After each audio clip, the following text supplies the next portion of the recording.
Cek, cek, cek. Assalamualaikum warahmatullahi wabarakatuh.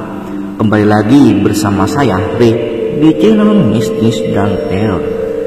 Malam ini saya akan menceritakan salah satu seorang pria yang mencari pesugihan dan berhubungan badan dengan dukun wanita ini. Sebelum lanjut ke ceritanya, marilah kita berdoa menurut keyakinan masing-masing agar terhindar dari gangguan makhluk tak kasat mata. Berdoa mulai.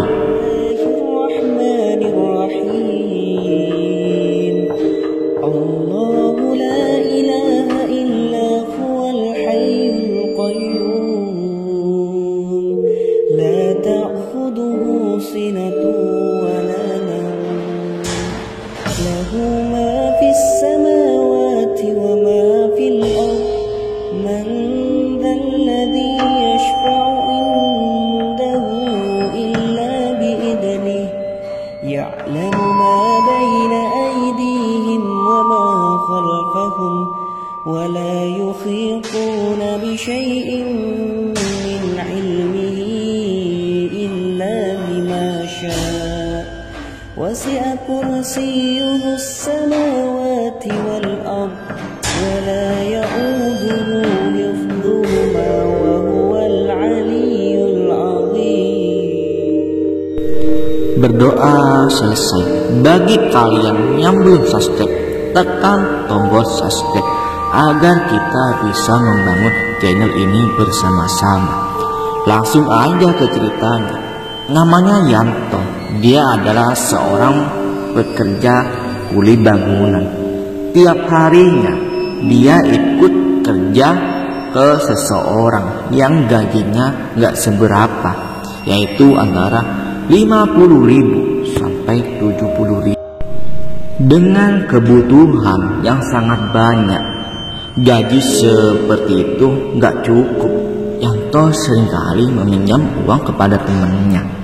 Nah, ketika dia bertemu teman lamanya, "Bro, aku pinjam uangnya boleh nggak? Kamu kok tiap hari ya semakin banyak ini barang-barangnya, gajinya gede." "Ya gaji aku itu lumayan Yan.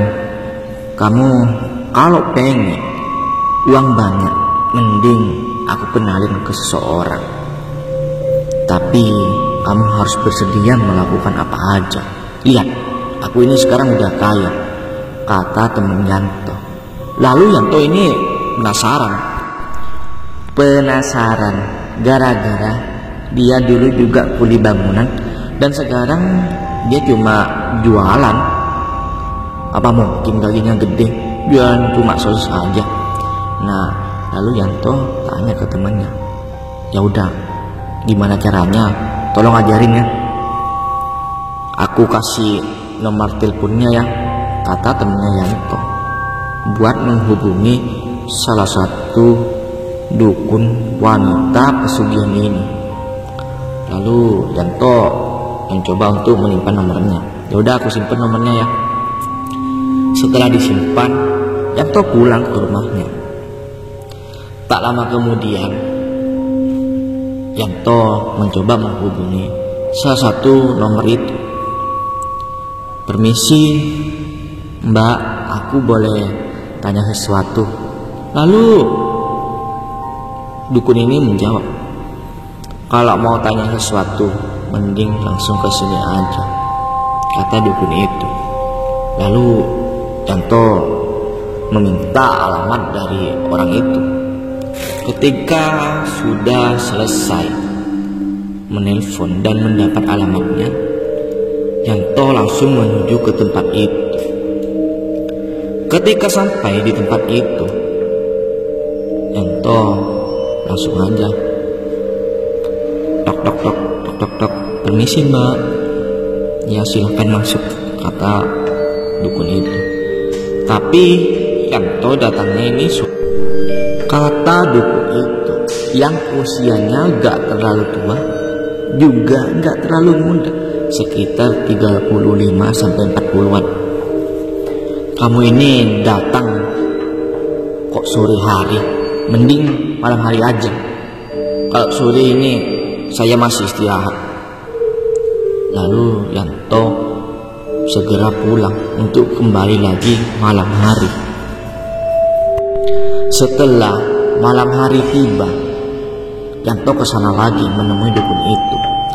Lalu langsung aja dukun itu bilang, kamu kesini pengen kaya atau pengen apa? Lalu Yanto ya menjawab, aku pengen kaya mbak. Ya, manggil aku itu jangan pakai mbak, saya masih muda, mending panggil mbak aja. Tapi kata orang yang di pinggir jalan itu, mas ini sombong banget ya, sudah mau disapa tapi gak mau. Nah, berselang 1 bulan, Yanto sudah 4 kali ke sana tiap malam Jumat bawa sesajen. Minggu kelimanya, Yanto pergi ke dukun itu lagi membawa sesajen. Nah, di situ Mbak dukun ini bilang, kamu mending masuk kamar aja. Nah, setelah masuk kamar, dia bersetubuh dengan dukun itu yang usianya sekitar 35. Lalu Yanto bilang, kenapa ritualnya sekarang seperti ini? Kemarin kan cuma bawa sesajen ke sini. Lalu dukun itu bilang, ini ritual baru. Cepat, kamu harus berhubungan badan dengan saya. Nah, berhubungan badan lah dengan dia. Tapi Yanto merasa aneh. Ketika memeluk dukun ini, terasa dingin saat berhubungan badan. Badannya itu dingin. Nah, Yanto ini berpikir nih, kok dingin kayak gini ya? Ya udahlah, aku ikutin aja kemauannya dia. Nah, berhubungan badan lah dia dengan dukun ini. Sudah 2 kali berhubungan badan. Yanto ini kaget, kenapa ada belatung kayak gini. Setelah itu dia pergi dari tempat itu. Bertemulah dengan 2 orang di pinggir gang itu. Mas keluar dari rumah itu ya? Nah, mau nyapa tapi dipegangin tangannya. Lalu bilang, iya mas, saya keluar dari sana. Kalau boleh saya tanya mas, ngapain ke sana? Orangnya sudah meninggal 1 minggu yang lalu mas. Yang benar aja mas. Nah, Yanto di sana kaget, anterin ke kuburnya itu. Setelah sampai di kuburan, melihat petilasannya masih gak pegang Yanto, balik lagi sama 2 orang itu ke rumah dukun itu. Dan di sana Yanto ini kaget, gara-gara gak ada orang emang di sana.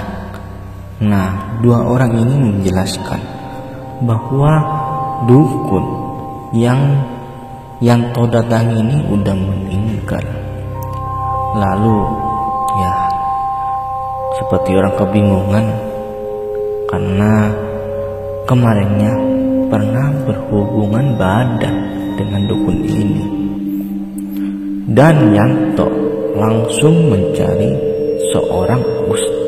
Ketika sudah bertemu dengan salah satu ustaz, Yanto ini menceritakan kejadian yang dialaminya.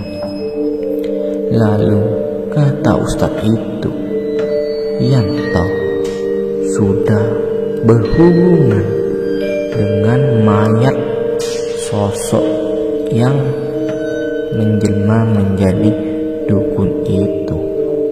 Nah, lalu Yanto ini bertobat. Sekian dari cerita tentang pesugihan dan seseorang yang berhubungan badan dengan mayat, atau bisa dibilang dengan sosok gaib. Saya Ri dari channel Mistis dan Teror. Kalau ada salah kata, mohon maaf. Assalamualaikum warahmatullahi wabarakatuh.